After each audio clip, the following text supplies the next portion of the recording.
The Red Bull RB19 is not only the best car which has exited the Milton Keynes campus, but it is on course to be one of the most dominant cars in Formula 1 history. Not only have Red Bull won all the opening 5 races of the 2023 season, the team has 4 1-2 finishes under its belt. But what is making the RB19 so good? Well, it is down to multiple factors, given there's no such thing as a magic bullet in the modern Formula 1 era. So in this video, we're going to examine and explain the reasons as to why the RB19 is so dominant.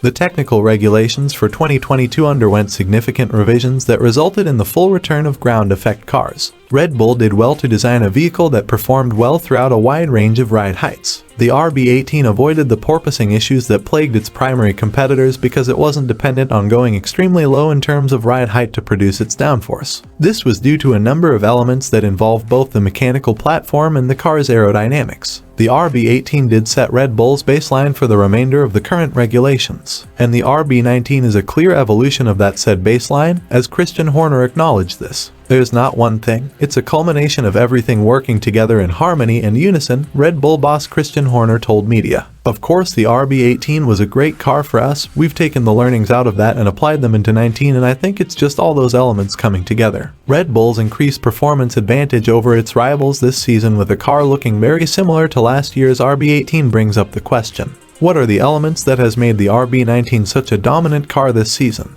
The Red Bull RB19 is equipped with a side pod concept that proved to be the most popular in F1, as many teams have more or less converged towards its design, with Mercedes and Ferrari being exemptions. The side pod's prominent downwash ramps were designed to direct wind towards the Coke bottle area. A noticeable undercut was also a part of the Red Bull side pod's idea, in an effort to regulate the airflow around the side pods for a set of regulations that offered simplified aerodynamics in comparison to prior years. The undercut is a key component.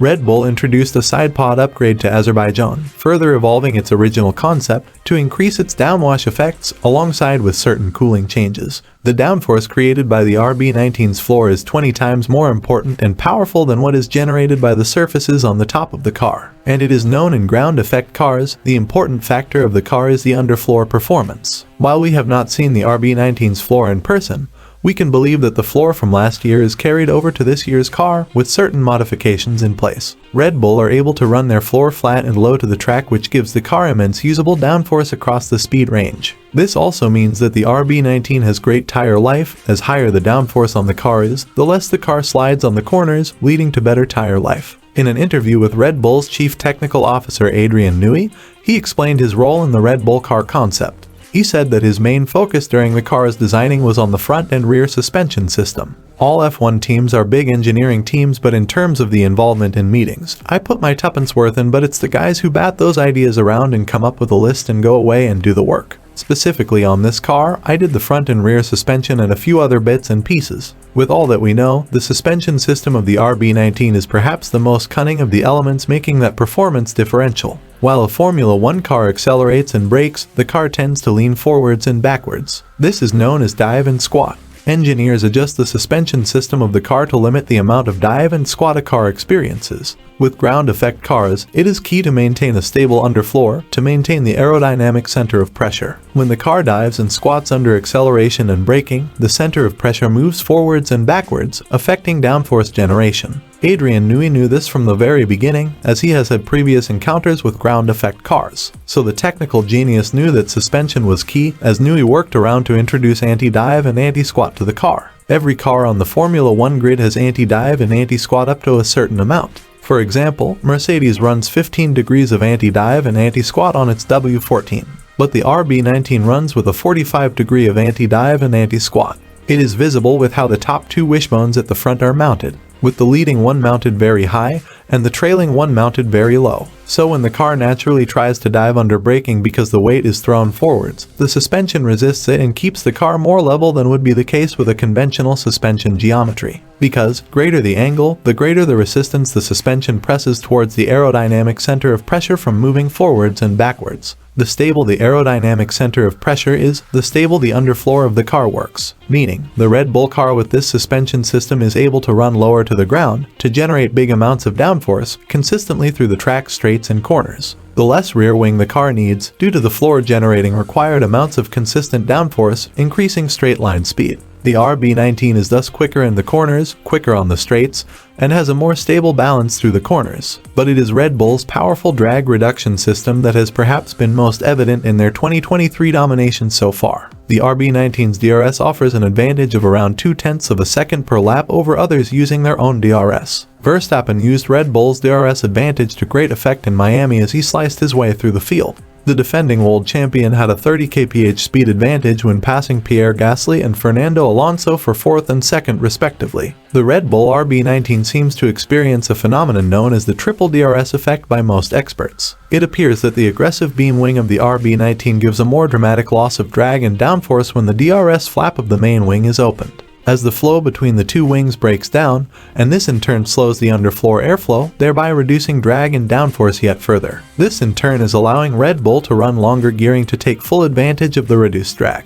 And as the car is able to dump an insane amount of downforce within this aero philosophy, the Red Bull car is able to achieve an instantaneous speed advantage over its progressing rivals. Whatever aerodynamic advantage the car has, a powerful and reliable power unit is always necessary to have a raw pace advantage. Many Formula 1 pundits believe that the Honda power unit sitting behind the Red Bull car is the best on the grid. Yes, by numbers it seems that the three major power units are of similar power, but the Honda-backed Red Bull powertrain's engine is a bit more powerful, much more efficient combined with its electrical system. Moreover, the Honda power unit is reliable, providing consistent results for the Red Bull team. Another factor playing into the hands of Red Bull is its new 2023 chassis equipped on the RB19. One of the few weaknesses of the RB18 was how far over the minimum weight limit it was in the first half of the 2022 season, at times as much as 10 kilograms, Horner revealed at the season opener. For 2023, the RB19 is operating at close to the 798 kilograms limit.